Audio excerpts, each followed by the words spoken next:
Good evening, everybody, or good day, depending on where you are in the world.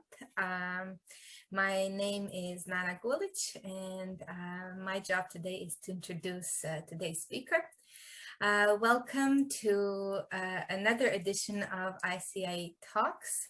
Today's title is The Innovation Dilemma by Professor Dr. Arthur Gogatz, who is the Director of World Innovation Team USA.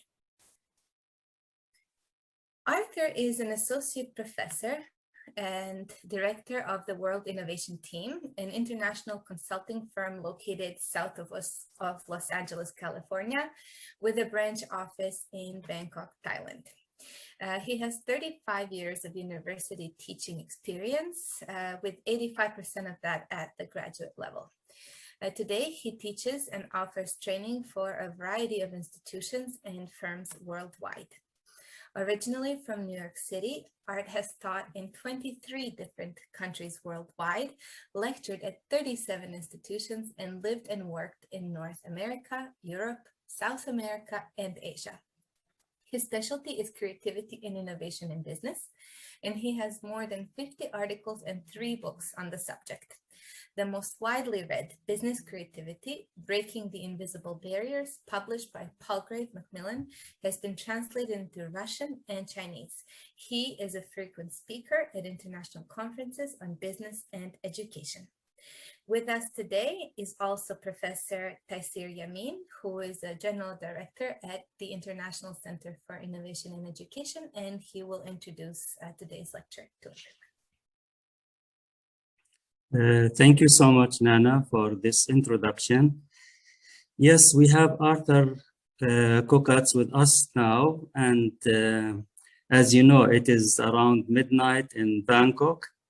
Where is he working now? And he will stay with us for a while, and then we will have the recorded session. And I assure you, it will be very interesting and inspiring. So this is what we are doing with our talks, including the one we had yesterday and the one we have today. And also tomorrow, we will have also Professor Christine Boyko-Head for another inspiring and very interesting talk. So also she is with us today. So I would like to give Arthur the platform for just a few words, and then he will relax. You can unmute Arthur, and then we proceed.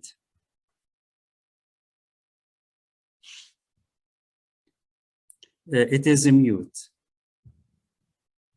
Mute. Okay, is that Yes. good now? Okay, good. Thank you very much. And thank you. It's a pleasure to be with you today and to talk on this subject. Just very briefly, I think the subject is, in a nutshell, the following. Innovation today is much more important than at any time in our history.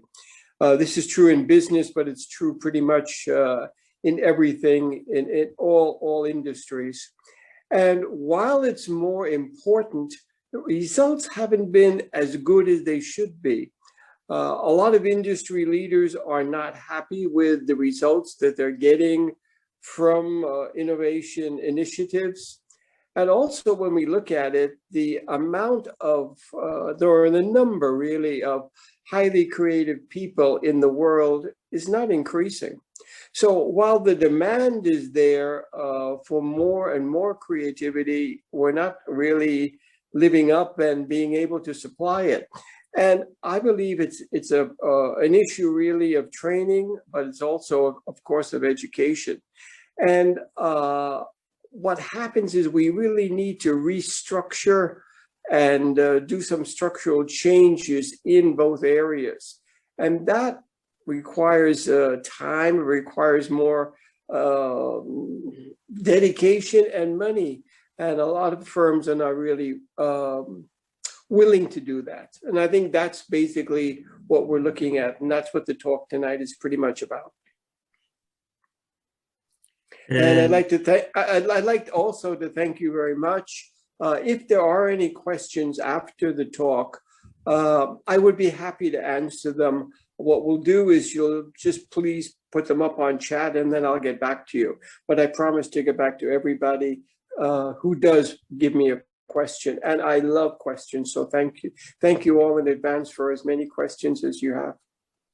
Thank you so much, Arthur. And in addition to what you said, Arthur is going to talk about the foundation of creativity and innovation. And he will shed some light on traditional practices and environmental factors that have negative impact on creativity and innovation. In brief, this keynote looks at the following areas: the reasons why innovation is important today, the prevailing attitude in education and business towards creativity and innovation, and what needs to be done at different levels. So this is the talk, and I am very sure that it will be very inspiring and interesting. So I will start now the session. All right, thank you very much. I appreciate very much being able to be with you today and to talk on the topic of what's happening in creativity, innovation, in business, and also largely throughout the world. And one of the first things I'd like to emphasize is that we've never had such a large demand for creativity and innovation as we do today. And it seems to be growing more every year. The drivers of it are basically business, and that's because we've had increased competition, especially before COVID. And what happens is we need new ways of thinking in order to understand how to do business better. Also, business and even technology is increasing very quickly. We say that the world is moving faster today than ever before. And because of that, we need different thinking, we need innovative thinking. The COVID crisis also has fueled it, because COVID has increased the idea of AI, which is artificial intelligence, and digitalization. We have now more people buying online. We have using cashless payments. And so there's a lot of ways that creativity is now more important than even just a few years ago. These are what most of the consulting companies regard as the in-demand skills for the next 10 years. You see creativity is there, as well as problem solving, decision making, analysis, ideation, of course, still also on the list. Most of these are not very well taught in schools, at least not in the traditional sense. Decision making, in Europe they teach it, but in Asia they don't, in the Americas they really don't. And with all of this, we're finding that this is again linked to artificial intelligence, because these are the skills that machines are not very good at.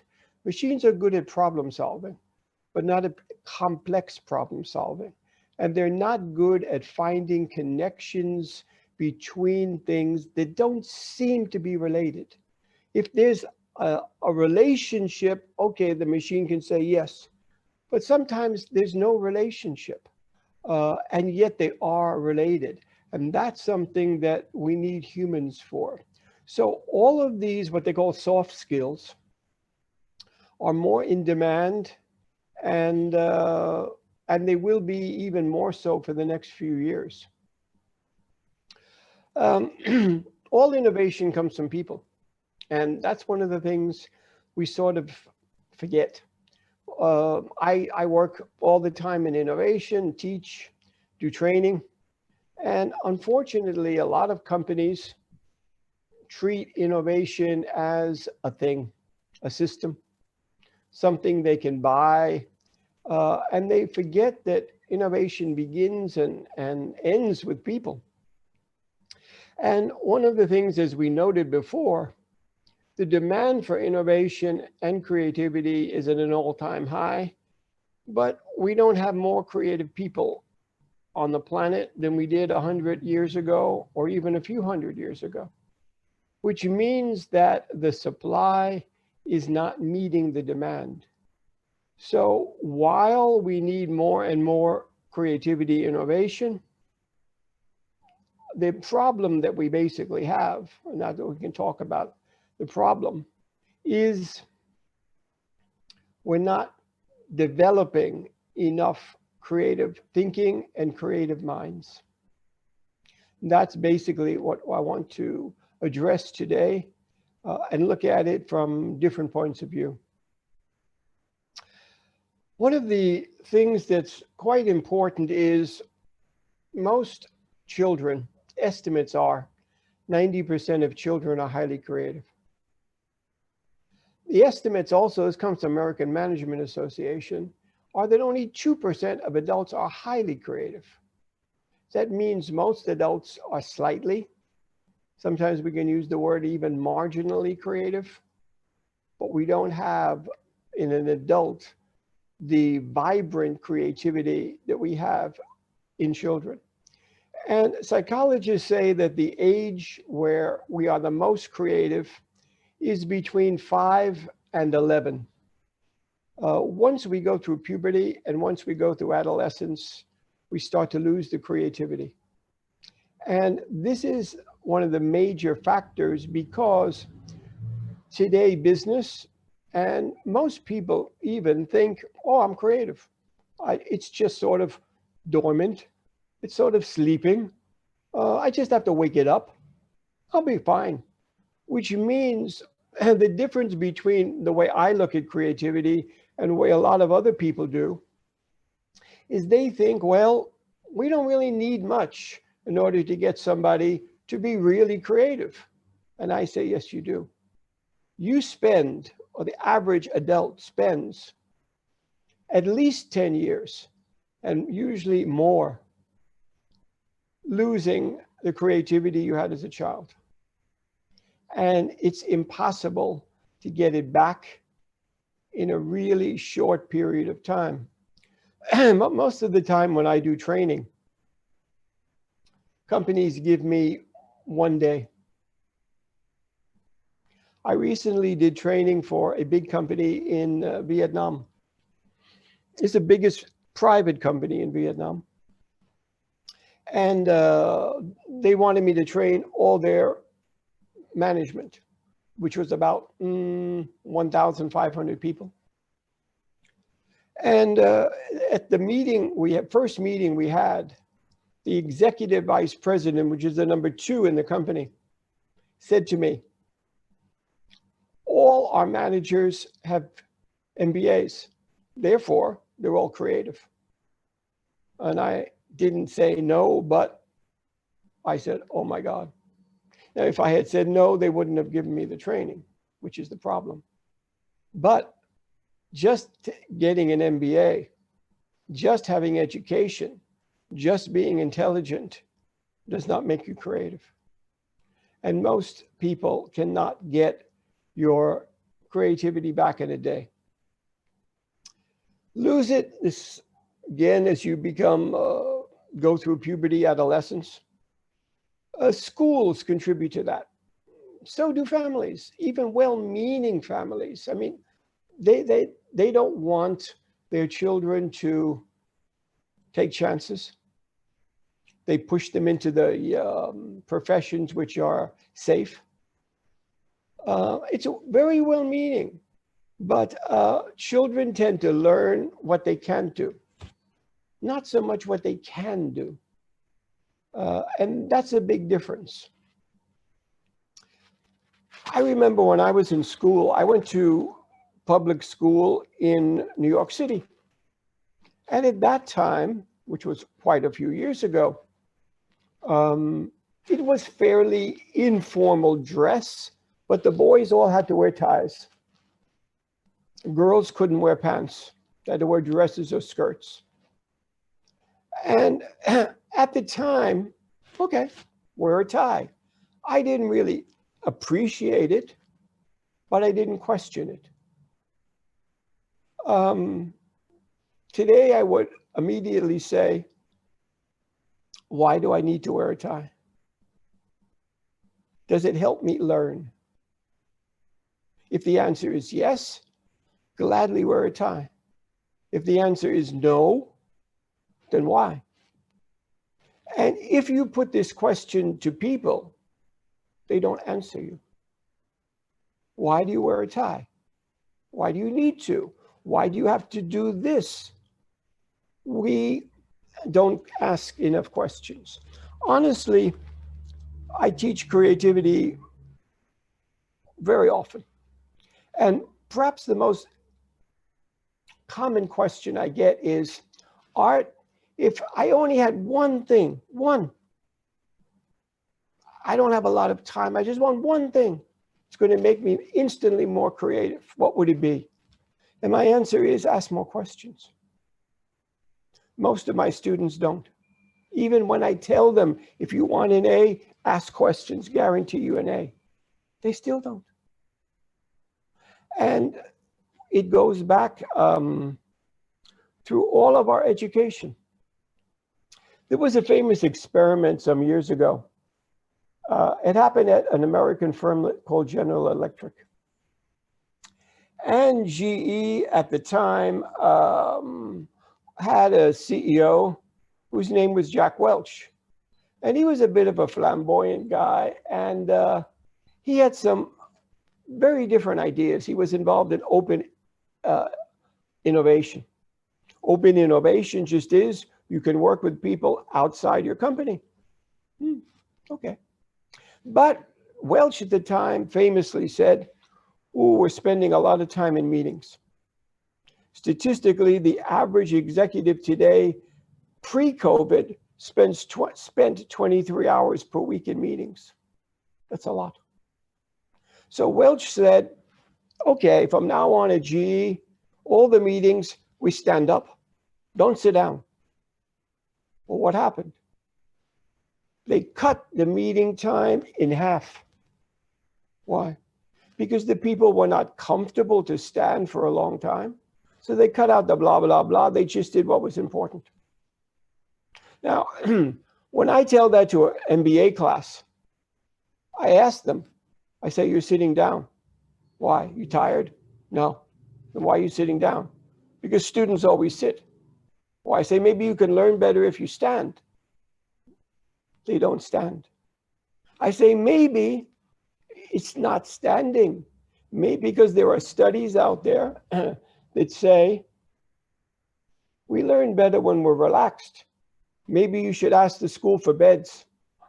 Go to the director and ask. They laugh. Do they do it? No. What happens? They just take what they normally do and they repeat it. They don't question what would be better and why are we doing this. And this is the foundation of creativity. Start to question why you're doing something. A couple of months ago, actually just before COVID, that goes back now over a year, true. I went to one of the hospitals because I live in Bangkok because I had a little bit of sinus, and, nothing much. So I went because here you usually go to the private hospital if you have any problem. So I went to a private hospital, and before they let me see the doctor, very good service, the nurses took my blood pressure, and then they weigh me and measure me to see how tall. Okay. Saw the doctor. That doctor said, I don't really find anything, but you should come back and see a different doctor. Okay. So I went back 2 days later and saw a different doctor. Before I saw that doctor, the nurses, again, these are different nurses, blood pressure, weigh me, measure me. I said to the nurse, I don't think I've gotten taller or shorter in 2 days. Why you measure me? Because that's what we do. I said, ooh, do any of the patients ever ask why? No, no patient asks, only you. Do you ask why you have to do this? No, we don't ask either. Do you start to see what the dangers are here? You're doing things, but you're not asking why you have to do them. You're not looking for a better way. Okay, measuring me is not important, but I've had instances in my life, happened to be in France when I lived there, where the doctor said, you need an operation. Did not. Went to other doctors, do some other tests, don't. We really need to question more in terms of creativity. They did an experiment, which was an interesting one. Some people say this never happened, but it's a good story anyway, so we'll go on with it. And the story is, they had 5 monkeys, and they put them in a room. And in the room, there was a ladder. On top of the ladder was a box with bananas. The monkeys immediately went up the ladder for the bananas. When that happened, the experimenters took cold water and put it on all the monkeys, soaked them with water. Monkeys didn't like the cold water. So they learned, don't go up the ladder or you'll be punished. Then what they did is they took one of the monkeys out and put in a new monkey. New monkey immediately go up the ladder for the bananas. The other 4 monkeys beat up the new one because they didn't want to be punished. So the new one learned, don't go up the ladder, but he didn't know why. One by one, they took all of the older monkeys out and replaced them with new monkeys. Every time the same thing. New monkey immediately go up the ladder. The other monkeys beat up the new one. Finally, you had 5 monkeys who all knew, don't go up the ladder, but none of them knew why. This happens in business all the time. When we get a job, we get 3 months probation. In those 3 months, you learn what you're supposed to do. You don't question, why are we doing this? And this is what happens in most of education. Schools, I'm a university professor. My whole career has been education. But schools should encourage us, not hold us back. They should open our minds instead of telling us no. They did an interesting experiment. Excuse me. Hold on. Did an interesting experiment years ago in England, actually. They took small children and they put a recording device on them so they could listen to what these kids were taught or told at school and at home.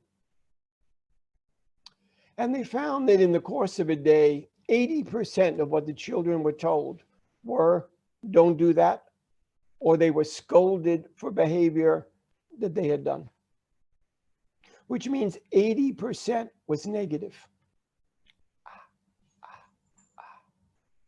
This is what destroys our creativity. Now, yes, you need, no, you can't do that, but you also need to know why.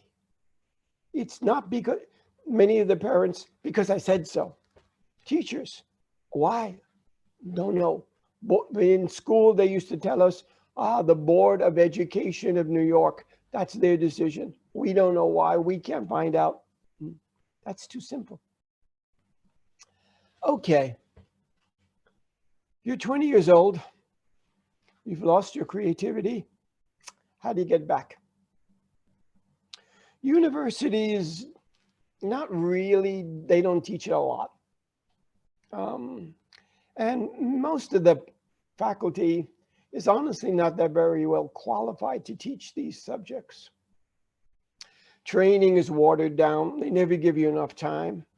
1-2 days, not really enough.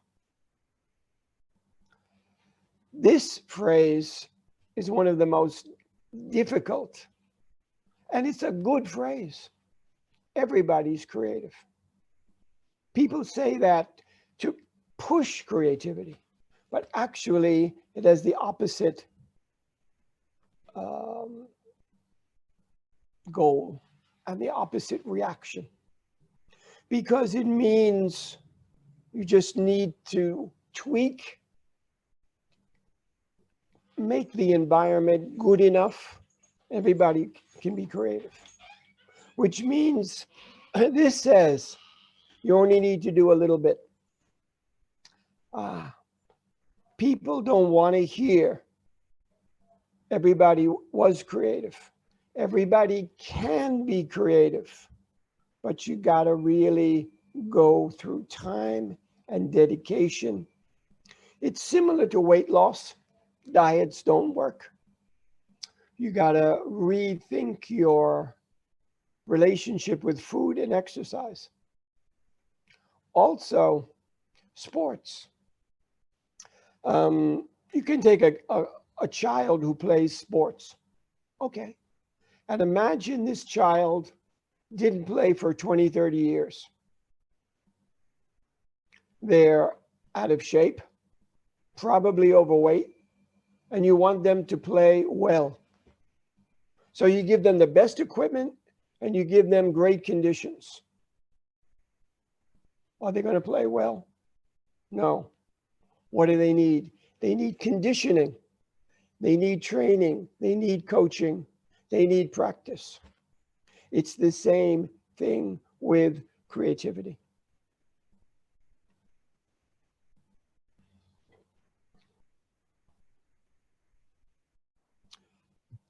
To be creative, you need to open up. That's basic. It means open up as much as you can. To do that, you have to be interested. In what? In everything. Everybody. Everybody is fascinating in their own way. Find that way. When I teach, usually I teach graduates. And when I teach, I often ask my class, 11 o'clock in the morning now. You've been up maybe 5 hours. What was your first wow? What was your second wow? My students all say, no wow. Anything can be a wow. Anybody can be a wow. This is creativity. You go through life like a kid. Wow, look at that. Wow, look at that. Adults don't. They go through life like a horse with blinders. They don't really get involved. It's true, innovation is scary or it's exciting. That's up to you. If you make your world as big as you can, you're going to get a lot of inspiration. You're going to get a lot of ideas. And you're going to be much more creative. Whole idea in creativity is open up, don't close down. I always like this phrase. It comes from Catherine the Great, former Empress of Russia. And she said, there's a great wind blowing that either gives you ideas or a headache. Up to you. Every day there's a great wind blowing. How do you want to be? Ideas? Oh my God. Well, this is innovation. We don't think so, but it surely is. It's the whole mindset, and like it's a mindset of a child. I remember my oldest daughter. When my wife and I had our first daughter, I was working at the university and traveling a lot. And my wife and I decided, we can travel and take the girl with us. Only 10%, that's all we paid for the first 2 years in a plane ticket. So we said, okay. And so we did. She went around the world twice before she was 2. And I remember her clearly. Daddy, Daddy, let's go. Airport, let's go, let's go. We don't we're not enthusiastic enough. We're not curious enough. And we just take too much, same, no risk, no chances, no adventure, no wow.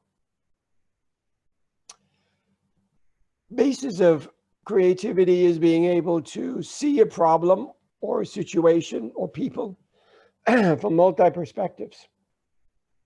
In this case, it's similar to a writer who, when they write, has different characters. It means you have to be different people. Or when you're an actor or an actress, you become somebody else. It's not you playing a role. You actually become somebody for the time you're on stage. That's creativity. That's really looking at the world from different views at the same time.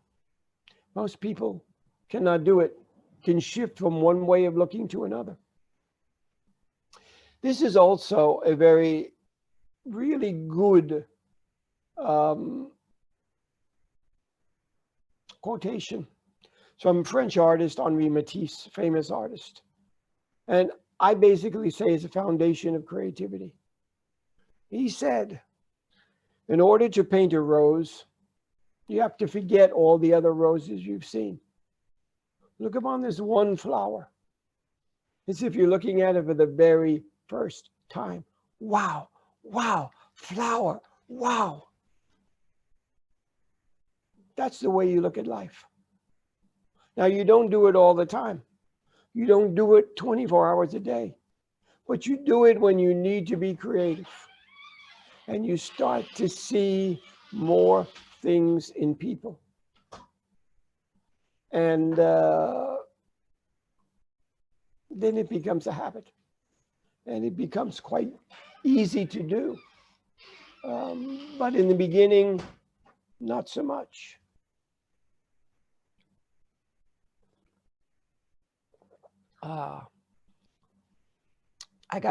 This is very good as ginger. And it's good for the voice because at the moment my voice a little bit because I've been talking a lot lately. That's very good. Okay. This is really important in innovation, that you start every day as if it were first day of your life, last day of your life. And that you have every day a new enthusiasm.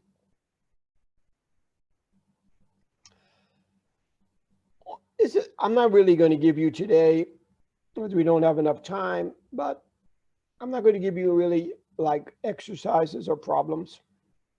This is no more as an example. And in problem solving theory, second attempt to solve a problem should always come from a totally different angle than the first. Now, this is a classic problem in innovation. And it says 5 + 5 + 5 = 550. Okay, the equation's wrong. Okay. And the instructions here are to correct the equation by drawing one straight line. There are two solutions. Now, I'm not really smart enough to do this in computer animation, so I do it the old-fashioned way. Again, there are two solutions. The first solution that most people give you, I'll just have to hold it up, or maybe you can see it, is this. They draw a line through the equal sign. And that basically cancels out the equation. And it says 5 + 5 + 5. It doesn't equal 550. Okay, perfect, no problem. How about the second solution? Now, the second solution should be different than the first. Second solution is this one. You just make the plus sign a 4 by drawing one straight line. And now it says 545 + 5 = 550. Creativity is much simpler than most people think. Most of my students look for a complicated solution. I am constantly telling my MBA students, that answer is too complicated. Give me a simpler answer. They have a hard time seeing the simplicity. They have a hard time seeing holistically. They go into a problem, they look for detail. Once you go in, it's very difficult to come back out. This is one of the ideas in creativity. Before you go into detail, look at the overall picture. It's easy, let's put it, it's easy to go from simple to complicated. It's not easy to go from complicated to simple. Once your thinking is complicated, it tends to stay that way. So what we're looking at is a whole range of how you think differently, how you not really think the same way as we've been taught.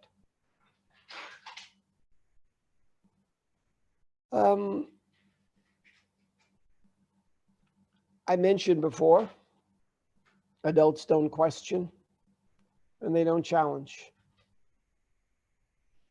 They worry about their jobs, their careers. It's a lot, tell the boss what he wants to hear. And it happens all the time in business, happens in politics too. One of the big examples of this is the recent presidency of Trump in the US. Many of the people did not want to go against him because he didn't like that. And so they just said, okay, tell him what he wants to hear. Creative people usually, sometimes are not that well liked because they speak the truth, because they'll tell you what they think. It's not being rude, it's more of a question of honesty. But it's sort of saying there's good, there's bad, and we can't avoid either. And so you sort of deal with what you find. This is the second little problem. And it goes back to what I just mentioned to you a few minutes ago. It says, oh, women as creative as men. Now, when you give this question to a group, and I've given it to groups all over the world, you get one of four answers. First answer is yes. Fine. Second answer is no. Also fine. Third answer, it depends. Depends on the man, it depends on the woman, it depends on the circumstance. Or I can't answer the question, I don't know, or I don't care. That's all in answer number 3. It depends, I don't know, I can't answer the question, I don't want to answer the question. The fourth answer is yes, even more so. So you have 4 answers. Yes, no, it depends. Yes, even more so. And I need a 5th answer. Honestly, when you give this question to a group, if the group is large, you get 1 or 2, maybe 3 people in the group who will give you a 5th answer. Only a few, not many. What's the 5th answer? It is to challenge, excuse me, to challenge the question. This is not a fair question, it's a biased question. It doesn't ask, are the men creative? It just says, are the women as good as the men? We usually don't challenge the underlying structures of a premise, of a situation, or of a question. And we need to. Now, interesting, when you ask a group of people, male, female, this question, you get a few people who challenge it. Those people are usually always women. If you reverse the question, and if you say, are men as creative as women, you'll get a higher percentage of people who challenge the question. Those people are usually almost always men.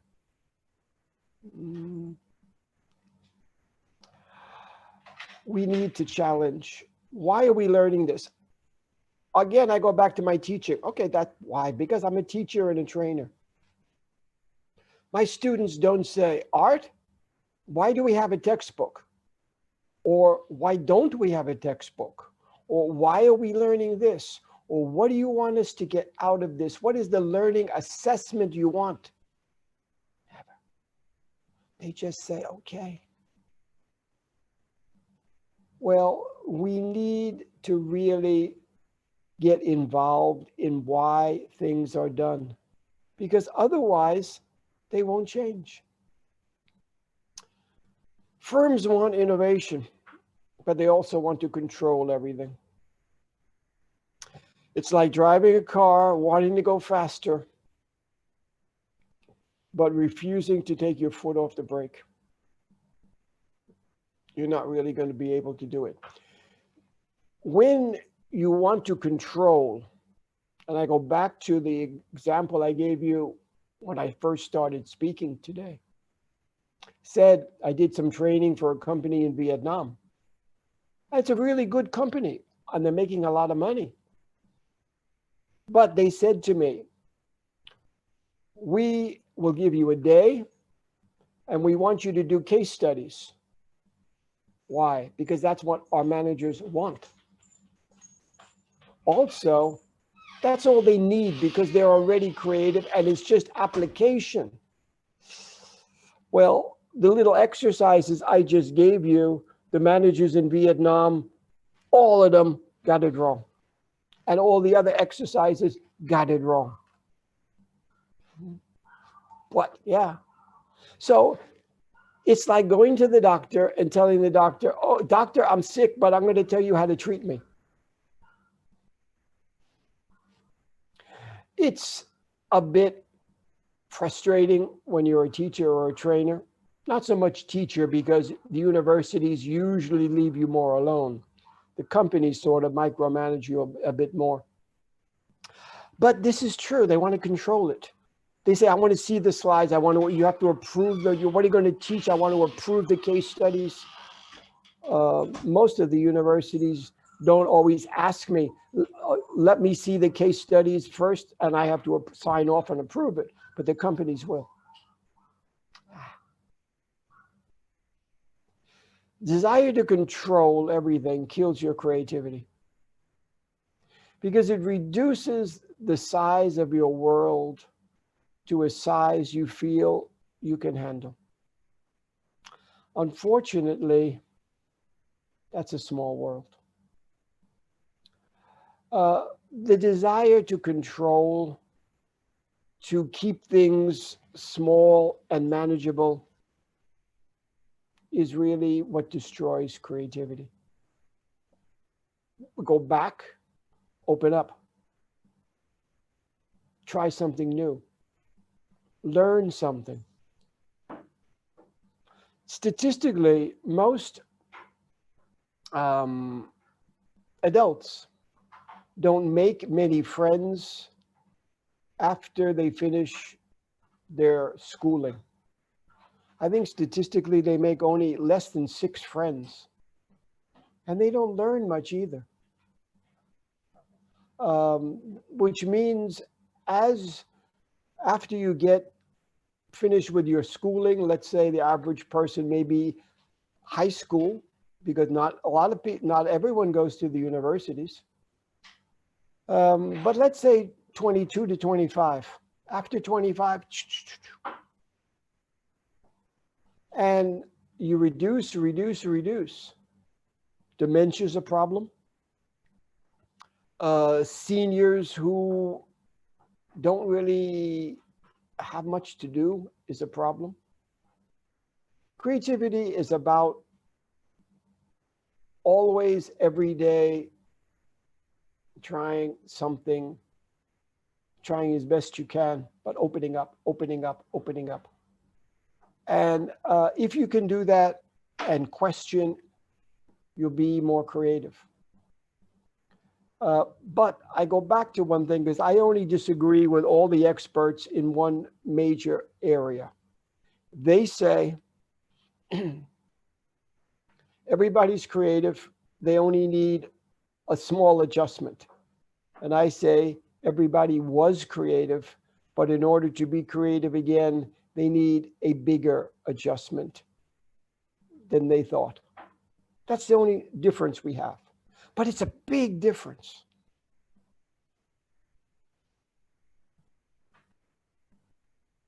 There's something called, well, I want to wrap up and finish, but there's something called the control paradox. And it says you're only in control when you stop trying to be.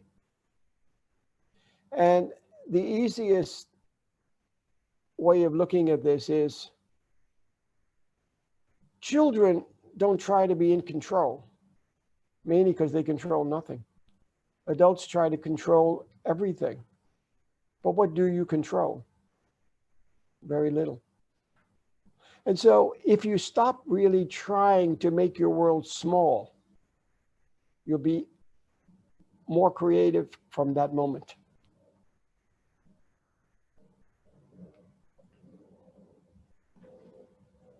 I want to thank you.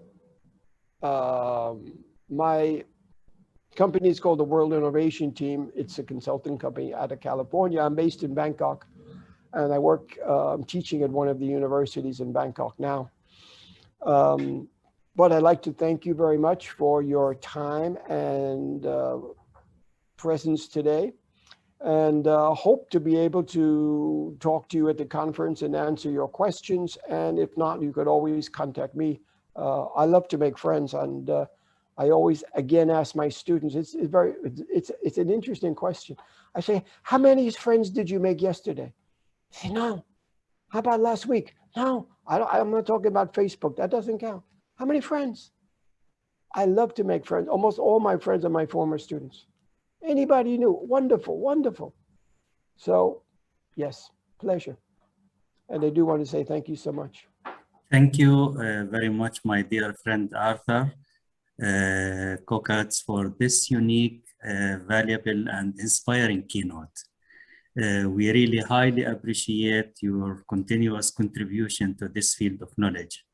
So thank you so much, and thanks also to the World Innovation Team for their, contributions at the world level, So we will keep in touch, and this keynote will be introduced in the conference, and we will be more than happy to have you also in the conference. And in addition to that, it will be available also on YouTube channel, which is relating to the ICIE, because what you introduced is really something unique when it comes to creativity and how to introduce this topic to scholars and also graduate students and educational authorities. So thank you so much. Oh, thank you, sir. I appreciate it. It's a pleasure to be with you always.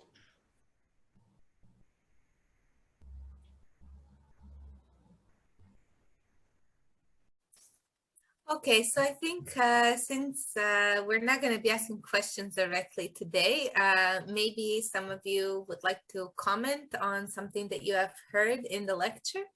If you would, then please, I would ask that we use the raise hand function. I think it's going to be a lot easier to facilitate discussion in that way.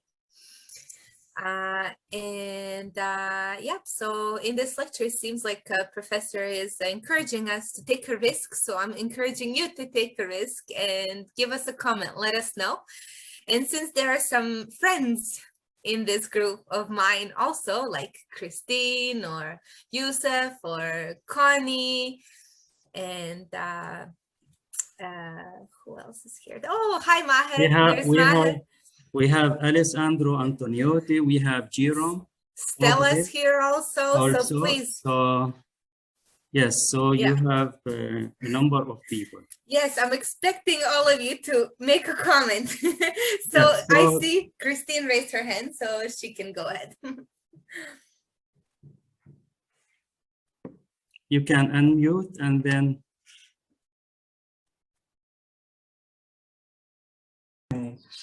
Thank you. I don't think I was first, Nana. I think Nazreen had her hand up first.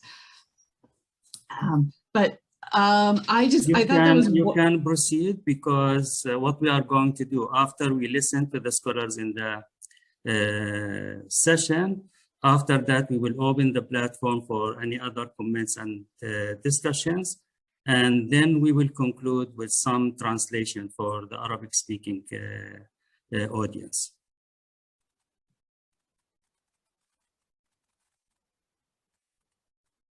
Yeah, you can proceed now, okay. Christine. Oh, okay. Okay, yeah. Thank you. So that was a wonderful talk, very inspiring. I really liked the idea of the first wow or the second wow. And I'm going to try that with my students because I think that will really get them thinking about their day rather than just habitually going through the motions, especially with COVID and certain places are still locked down. We're just coming out of a lockdown here in Canada. But that idea of what is your first wow, what is your second wow, to open a class starts it with that ritual thinking of looking at the world and being in the world. So I thank Arthur for that. I thought that was a very easy yet very deep exercise that we could do with students and ourselves every day. So thank you for that.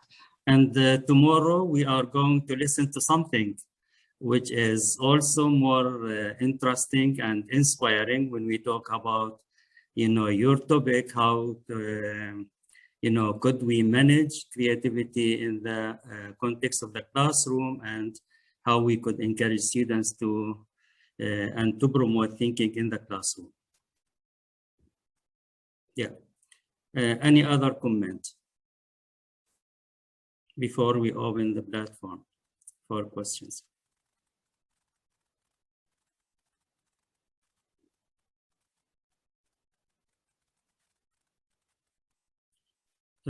Okay, so now we can listen to Nasreen.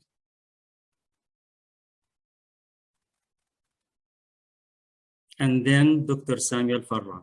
Okay, Nasreen, you can unmute and then you talk.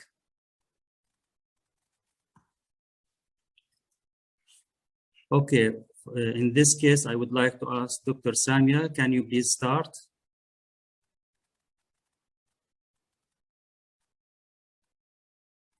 Unmute and then talk.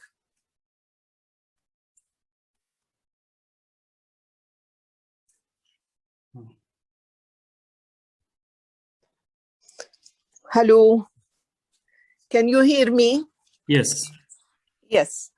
Actually, I'd like to thank you for a really very inspiring talk by Dr. Arthur. And I wanted to ask him this question, but I don't know if I can do this now. Can I, yes, please. I mean, I like the way he presented the whole show in relation to creativity and innovation. And I would just want to add to what he said, that creative people and innovations in certain educational systems are seen as outliers, unfortunately. Why? Because many schools focus on standardized tests. Hence, this is something that is not seen as it can be measured.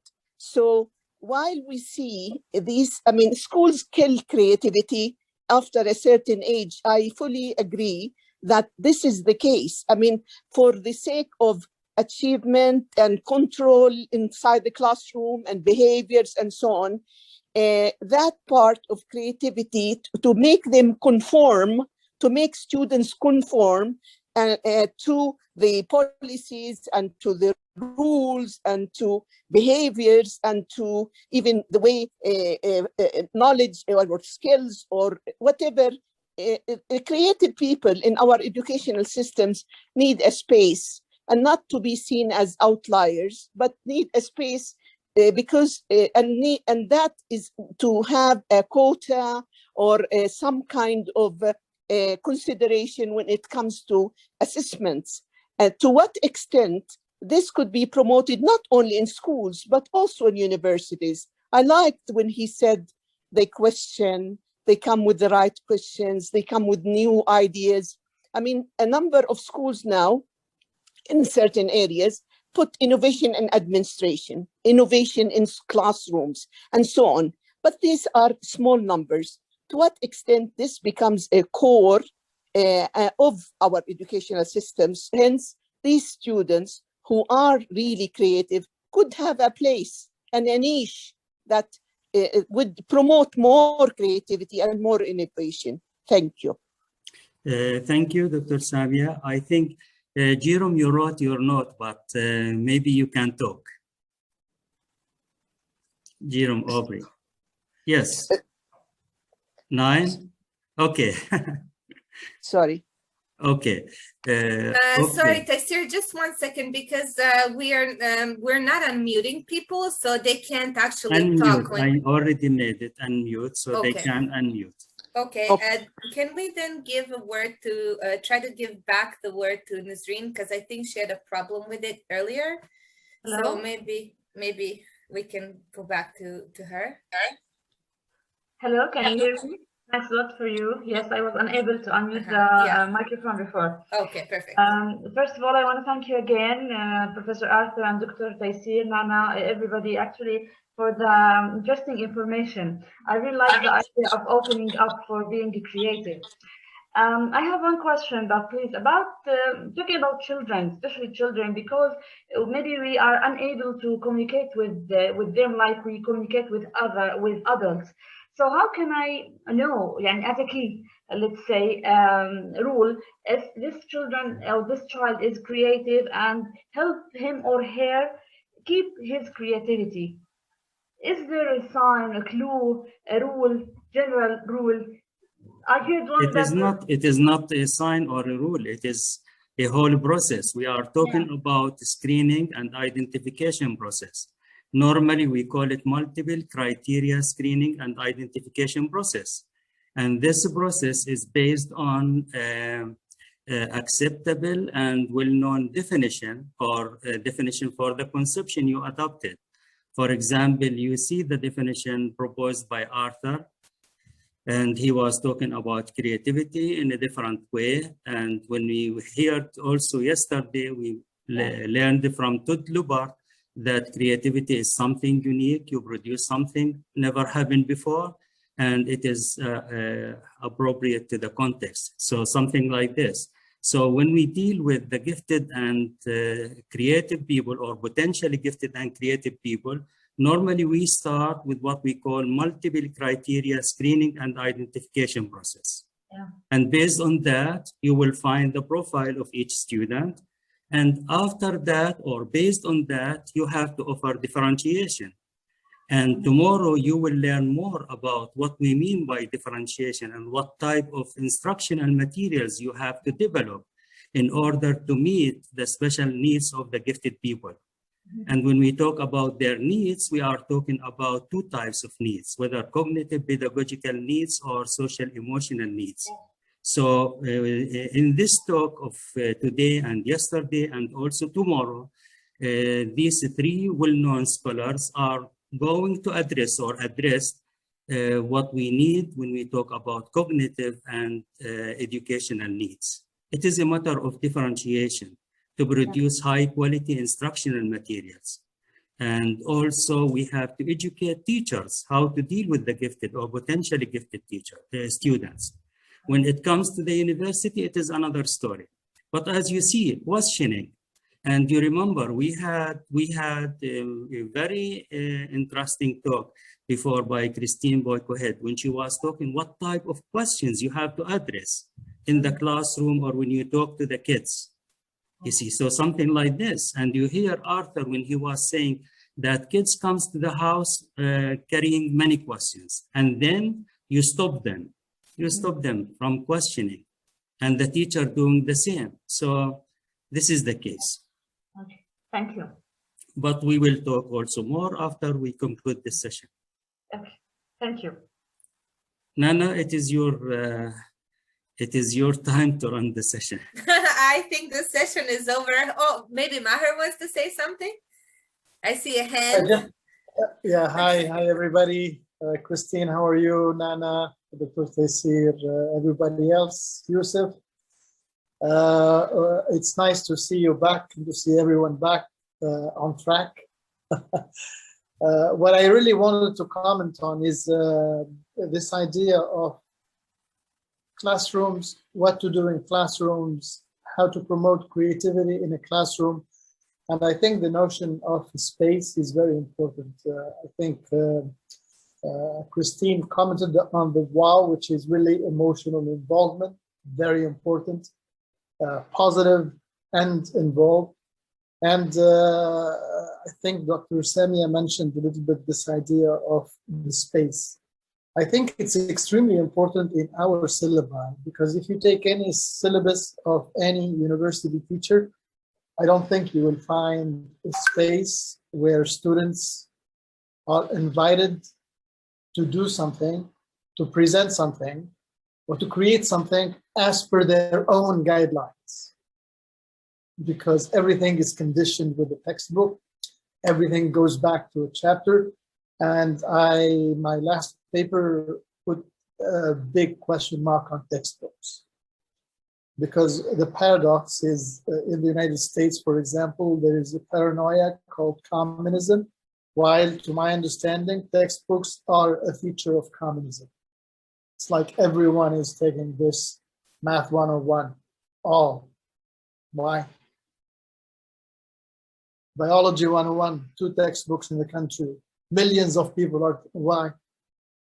So the idea that Dr. Taysir mentioned, this differentiation and where is it in our educational systems? And I think textbooks, I think they kill what we call creativity. Why? Because they pretty much put everyone on the same page. Teachers, why teachers love textbooks? Because it makes their life simpler. You go to a classroom, you have some objectives, and then you don't have the textbook, you have to do more work. But if you have a textbook, the learning outcomes are clear because the textbook specified so. The testing comes with a textbook, so you just plug in the test and you're, and what you do, you take care of your research because you're teaching and you're doing research. And that's how universities would like teachers to be. So a big question mark on textbooks, and maybe the first step to really liberate the educational system from this trap of trapping creativity is releasing, let go, all this businesses of textbooks. I hope I contributed a little piece of Perfect. I see Christine laughing. Yeah, we have the same issue with textbooks in Croatia. We try to manage that with the reform that we just did. It's more competency based, but I feel the textbooks have changed a little bit more towards competencies, but people I feel are still dependent on the textbooks. So I totally feel you. Okay, so I think what we're gonna do next is Sandra Linke, also my very good friend. It's nice to see you. Go ahead. Yeah, it's not now seeing because I gave Sophie the camera and yeah, she is busy with her friends so, but I think you can hear me because I really enjoy talk from Arthur, and I would like to comment on one thing to share with all the others, because in Germany, there's also the trend for digitalization, and I think it's all over the world because of Corona. And I really would like to comment on the fact of control, because I think this is what I can say, meeting really the things on the point, because with the digitalization also in the school, teachers tend to, or even they want to track what students do. And I think with the control thing, it really against the creativity sometimes, because you know, Sophia is now 10, and when I see the classmates or whatever, they have mobile phone wherever they go, and even when they go 500 meters away from the house, parents would like to know, what are you doing, or this.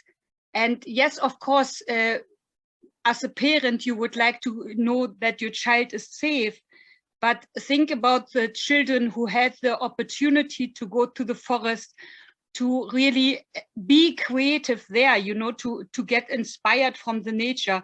And in all this digitalization, I think we forget the importance of really making, like Arthur said, real friends, not like on Facebook or whatever, but meet people face to face, have the opportunity to play outside with things in their hand, especially for young children, and not just sitting in front of the screen, concentrating on things which can be measured. And I just would like to, you know, close my comment with the saying that everything which counts in life is not countable. And everything which you can count is not really the most important thing, like to have friends, to be loved, to be healthy. So I think we all should, in this field, stay tuned to creativity and think about this aspect, that we have to concentrate on things which are not countable, as Arthur said, things which can be not measured inside the text or inside a test. And there's Joe Ransuli, who wrote a really very good article concerning the going down of gifted education. Why? Because there are people who would like to measure everything with tests, and they would like to compare some people and the results with some other people. And I think the only just thing we can do is compare the children with the results they got before, and not from other kids. Not because I'm 9, 10 or whatever age, I should be measured in a certain range, but I should have the possibility to be measured with myself, you know, in comparison to what I did 1 year ago. Did I make progress, or did I didn't, or I didn't? So I think this was for me the most important things, you know, to think about, because I do believe with the digitalization, we have to really take care that it's not going to be in the wrong direction, which means more control and less creativity. Thank you. Yeah, great. Thank you so much, Sandra, for that. I think there's a lot of discussion on the world level about this issue, you know, with everything going online. How do we come back, you know, that we come back better, not more dependent on these digital resources. Okay, so Christine has her hand up, so go ahead. Okay, I wanted to comment on Mahar's comment as well, and of course someone's calling me now. So I wanted to comment on what Mahar had said, and also Sandra, the idea of control. And one of the ways that I've gotten around this issue of control at the college and university level, because I teach with 53 other instructors, we all have the same course. And so you can imagine it's not just about textbooks, it's about the actual lesson being identical. So I just call everything a pilot. and I'm actually doing a pilot study on this or on that, and then I can do what's right for the learners that I meet each time. So that's just one way I get around it. But so I just wanted to share that. If that's not creativity, then I don't know what is. Okay, any other comments, thoughts, reflections? So we have also Professor Humphrey Ubora from Kenya. Hi, how are you, Humphrey?